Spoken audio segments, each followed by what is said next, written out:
రామశిలక కనిపెట్టేశాడు దొంగ మొగుడు. దాగుంది చాలు కానీ లేకు.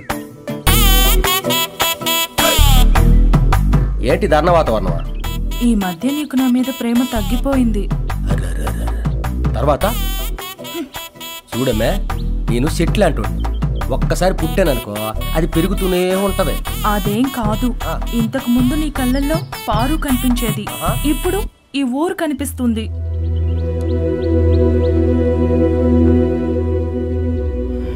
బాగా అర్థం చేసుకోను. నేనేం చేసిన మనోళ్ళ కోసమే కదా. ఆ శంకరుడు పార్వతికి సగభాగమే ఇచ్చాడు, కానీ ఈ శంకరుడు నీ కోసం ప్రాణమే ఇచ్చేతాడు. ఏటే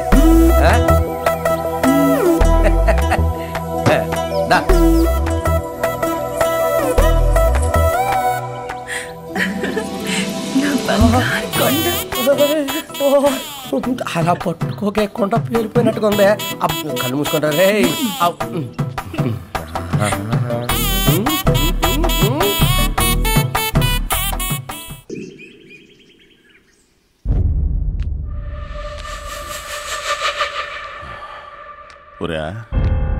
ఆ శంకర్ గడు వస్తాడంటావా? వాడు మాటిస్తే తప్పకుండా వస్తాడయ్యా. అదిగో వచ్చాడు. శంకరా రారయ్యా, రారా నీకోసమే కళ్ళు కాయలుగా చెల్లి చూస్తున్నా. కూర్చో నాయన, పిలవగానే వచ్చినావు. నాయన నీకోసమని తలకాయ కూర, నాటుకోడి ఏపుడు, ఇదిగో చేపల పులుసు, పీతలు ఇగురు, పట్నం నుంచి స్పెషల్ స్కాచ్ కూడా తెప్పించినా. ఏంటి ప్రెసిడెంట్ గారు, పెరిగినట్టుగా నా మీద మీకు అంత ప్రేమ పెరిగింది?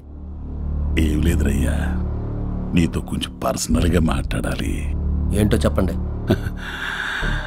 నా 50 ఏళ్ల అది తప్ప వేరే ఏదైనా చెప్పండి. కుర్రోడు కదా, ఉడుకు రక్తం, నా కళ్ళ ముందు పుట్టి పెరిగినోడు. ఏం లేదు శంకరా, విషయం ఏంటంటే నువ్వు ఈ ఊరి జనానికి సేవ చేస్తే వాళ్ళు నీకేం చేస్తారు చెప్పు? నీకు విషయం తెలుసా? ఫ్రీగా పులిహార పంచావనుకో, అందులో ఇంగువ తక్కువైందని ఎత్తి చూపించే రకవరైలా సాయం చేస్తే సాయంత్రం కల్లా మర్చిపోతారు. అట్లాంటి మనుషుల కోసం నువ్వు ఎందుకింత తాపత్రపడుతున్నావో నాకు అర్థం కావట్లేదు రయ్యా.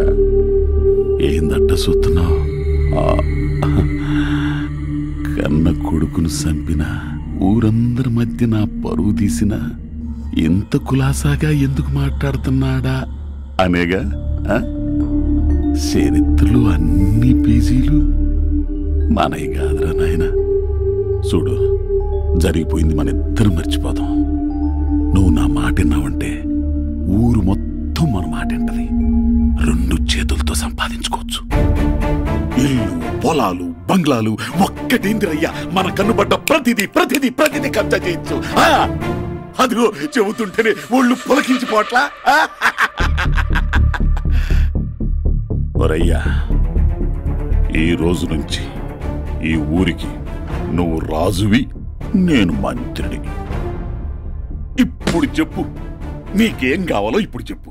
నువ్వు వేసిన గడ్డి దీన్ని తలపడానికి మావాడు గంగిరెద్దు కాదు. లొంగిపోతాను రా, కానీ దేనికి లొంగిపోతాను తెలుసా? నీతికి లొంగిపోతాను, నిజాయితీకి లొంగిపోతాను, న్యాయానికి లొంగిపోతాను. ప్రజల కోసం తమ జీవితాలను త్యాగాలు చేస్తారే వాళ్ళకు లొంగిపోతాను. ఈ దేశ క్షేమం కోసం ప్రాణాలనే బలంగా పెట్టి పోరాడతారే వాళ్ళకు లొంగిపోతాను. నీకెందుకు లొంగిపోవాలి?